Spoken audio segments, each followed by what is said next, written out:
एक शांत सुबह थी। सर्द हवा खिड़की से टकराकर कमरे में घुस रही थी और मार्क ट्वेन अपनी आदत के अनुसार अखबार के साथ बैठकर चाय की चुस्कियां ले रहे थे। जीवन अपनी सामान्य रफ्तार में था, लेखन, हास्य, व्यंग्य और अपने सिद्धांतों के साथ एक शांतिपूर्ण जीवन। लेकिन उस दिन की सुर्खियां कुछ अलग थीं। मार्क ट्वेन गवर्नर पद के लिए संभावित उम्मीदवार। ये पढ़ते ही उनके हाथ से चाय की प्याली गिर गई। क्या ये मजाक है? ये कब हुआ? किसने किया? क्यों किया? ये तो कोई सपना लग रहा था। लेकिन जब फोन की घंटियां बजने लगीं, पत्रकारों के सवाल आने लगे और उनके जान पहचान वाले लोग उन्हें बधाइयां देने लगे, तो उन्हें यकीन हो गया कि अब यह कोई सपना नहीं, एक राजनीतिक बवंडर है जो उनकी सादा जिंदगी को निगलने आ गया है। ट्वेन को राजनीति से कभी कोई विशेष लगाव नहीं था, बल्कि वह तो राजनीति की सड़ीगली व्यवस्था का खुलकर मजाक उड़ाया करते थे। पर अब उनके सामने ये अजीब प्रस्ताव था, वो भी ऐसे समय में जब जनता एक नए चेहरे की तलाश में थी। उन्होंने सोचा, क्या पता, शायद मैं कुछ बदल सकूं। शायद मेरी ईमानदारी और मेरी सच्चाई से कुछ फर्क पड़े।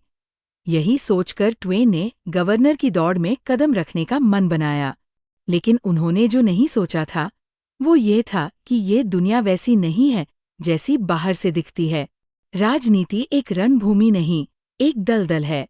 और जैसे ही ट्वेन ने अपने नाम को गंभीरता से लेना शुरू किया, वह दलदल उन्हें नीचे खींचने लगी। अगले ही दिन से उनके खिलाफ अखबारों में झूठी खबरें छपने लगीं। एक जगह लिखा गया कि ट्वेन ने अपने स्कूल के दिनों में चोरी की थी। दूसरी जगह लिखा था कि वो एक बार रिश्वत लेते हुए पकड़े गए थे।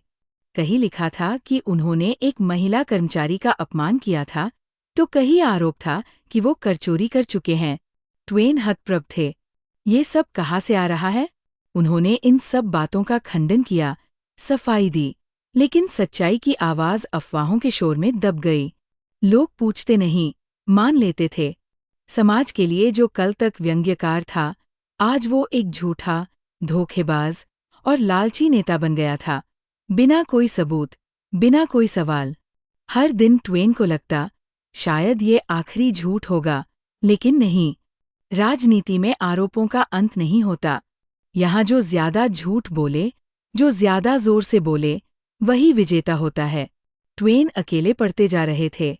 जो दोस्त कभी उनकी ईमानदारी की कसम खाते थे, अब उन्हें शक की निगाह से देखते थे। जो पाठक उनकी रचनाओं के दीवाने थे, वो अब उनके चरित्र पर सवाल उठा रहे थे। उन्होंने सोचा, क्या ये वही समाज है जिसे मैं हमेशा जागरूक करने की कोशिश करता रहा? उनकी आत्मा थक चुकी थी।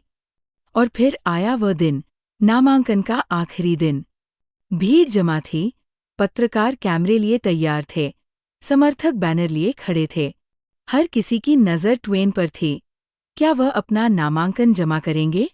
ट्वेन वहां पहुंचे, लेकिन उन्होंने कागजों पर दस्तखत नहीं किए। उन्होंने माइक पकड़ा और कहा, मैं राजनीति की इस दौड़ में नहीं उतरूंगा।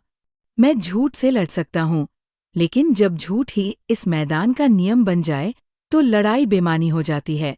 मैं सच्चाई से समझौता नहीं कर सकता, न अपने लिए, न आप सब के लिए। ये सुनकर भीड़ में एक सन्नाटा छा गया। कुछ लोग निराश हुए, कुछ ने उनकी हिम्मत की सराहना की, और कुछ ने ताना मारा कि डर गया। लेकिन सच्चाई यह थी, ट्वेन हारकर नहीं, विजेता बनकर वापस जा रहे थे। उन्होंने उस व्यवस्था को नकारा जो अच्छाई को दबा देती है। उन्होंने उस भीड़ से मुंह मोड़ा जो अफवाहों को सच मान लेती है। और उन्होंने उस राजनीति से किनारा किया जो एक इंसान की आत्मा को निगल जाती है। रनिंग फॉर गवर्नर एक व्यंग्य मात्र नहीं, एक दर्पण है, जो दिखाता है कि कैसे सच्चाई, ईमानदारी और नैतिकता आज के सत्ता के खेल में सिर्फ किताबों में बची है। ट्वेन की ये कहानी हंसाती है, पर अंदर तक झकझोर देती है। ये बताती है कि जब कोई व्यक्ति सच के साथ खड़ा होता है, तो पूरी व्यवस्था उसके खिलाफ हो जाती है। ये कहानी बताती है कि राजनीति में उतरना आसान है, लेकिन वहां टिके रहना, अपनी आत्मा को बचाए रखना, वो एक जंग है जिसे हर कोई नहीं लड़ सकता। अगर आपको ये कहानी पसंद आई, तो इस वीडियो को लाइक करें, शेयर करें और अपने विचार कमेंट में ज़रूर बताएं।